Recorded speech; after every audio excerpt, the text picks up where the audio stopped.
Hey there, Griff Hamlin here from Blues Guitar Unleashed. Welcome, thanks for joining me. In today's video, I'm going to do two things.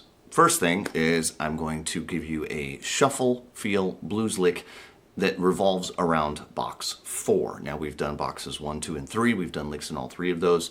We're doing today box 4. I have a new course called 50 Shuffle Blues Licks by the Box. There's 10 licks for each of the 5 boxes. In addition to these here, I guess these are bonus licks, if you will. But one thing that I also wanted to talk about today was something that I commonly call a blues turn. So if we take a look at this lick, there's a move I do right here, right there at the beginning, and I call that a blues turn. And I'm going to just talk about that just a little bit of just a little second when we get there. But first things first, we got to make sure we're talking about the same box. So box 4 starts on the 5th of the scale, which in the key of A is this E. 1, 2, 3, 4.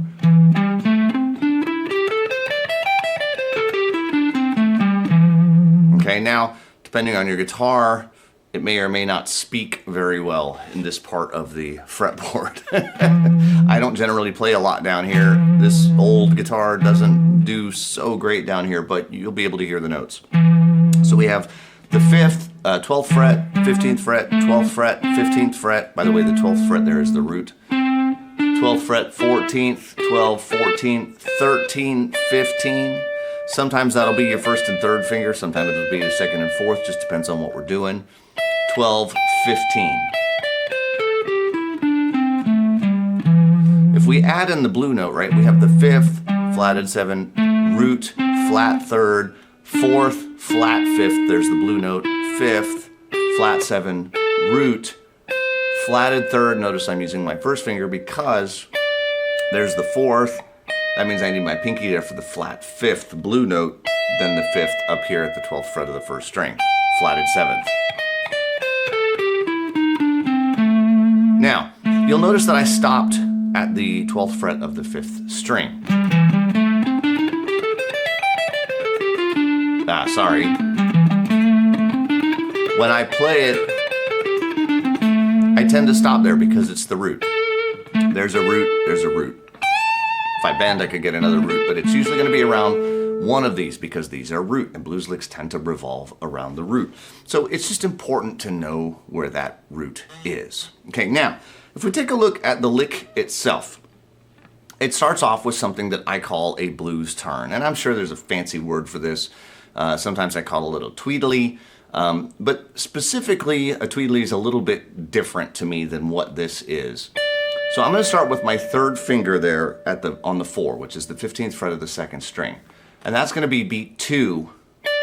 And then all in one breath, I'm going to hammer on my pinky and pull it off, and then I'm going to pull off down to the 13th fret. Okay, so the first thing you got to be able to do is that. Notice I'm not worried about time, which I know is very unusual, but in this case, I just need you to get comfortable getting all of those notes out.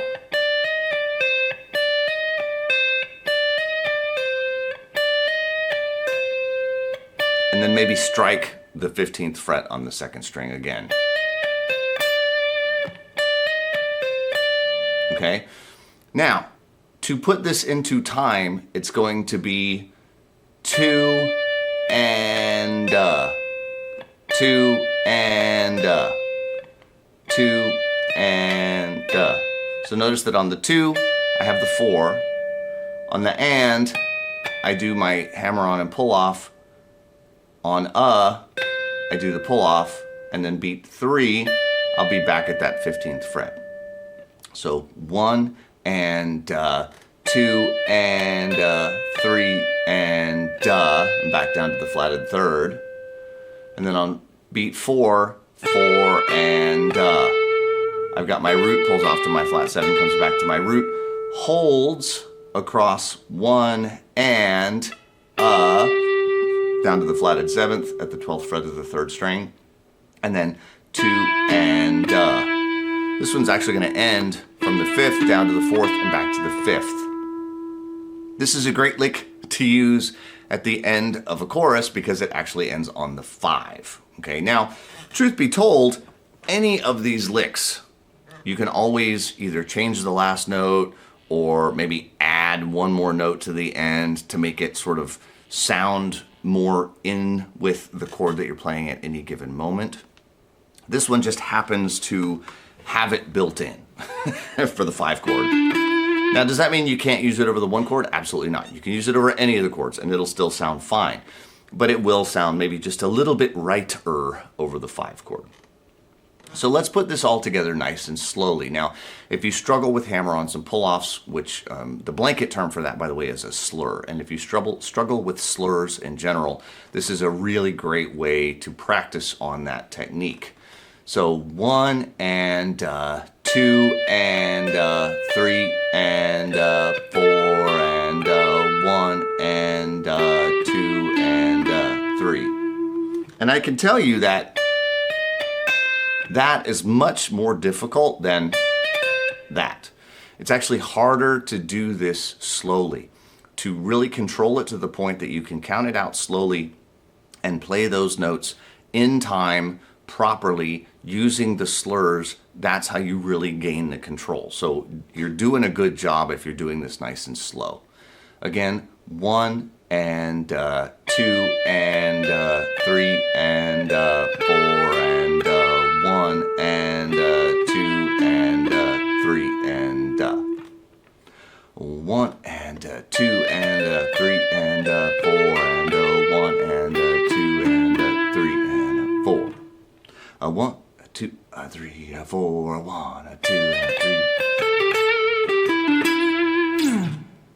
All right, so as always, you want to be counting right from the get-go. That's going to help you memorize right from the get-go. You got to get off the page as soon as you can. Count out loud and be able to just play this. 1 and 2. If I was going to count it, 1 and 2 and 3 and 4 and 1 and 2 and 3 and 4 and right? I can do it. It's just like to prove that it can be done. At those comfortable paces, right? Anything below about 120, 140 beats a minute, that's perfectly fine for counting. We're not going to get to speeds where you can't actually get the vowels out fast enough. We're not going to get there. That's okay. Don't worry about it. If you have any question in your mind, what should I count? Should I not count? Then count. When you get to the point that you don't need to count, you will know it. There will not be any doubt in your mind whatsoever. Okay? Let's play this with a jam track when you've got it up to speed. Here we go.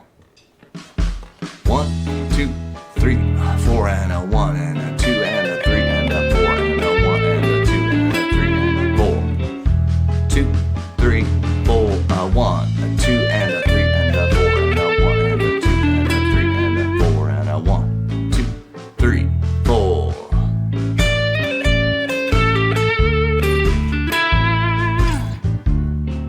And that is our box 4 lick with the added bonus of a blues turn. And you can play that, by the way, it shows up in box 1, box 2, 3, I guess, 4. Anytime you have that, flat 5 available, right? Anytime your third finger is on the 4 and you've got that flat 5 in your flatted third right there, you can do this. So it does appear in other places. This just happened to be the one spot that I chose to use it as far as one of our box licks. So as always, if you have guitar playing friends that you think would dig this video, I hope you'll share it with them. And I am Griff Hamlin from Blues Guitar Unleashed. Please join me. Tomorrow we'll do the box 5 lick, and then we're going to put all of these together into a 12-bar solo. So if you are a little bit behind, you got some time, don't worry about it. Everything's downloadable. I'll leave links near the videos, all of the videos. You can go get the jam track and get the tab for stuff. It should all be there for you, and I hope you're getting something out of it. Hope you dig it. I appreciate the comments and the feedback thus far. We're going to keep going, and I will see you next time. Take care. Bye-bye.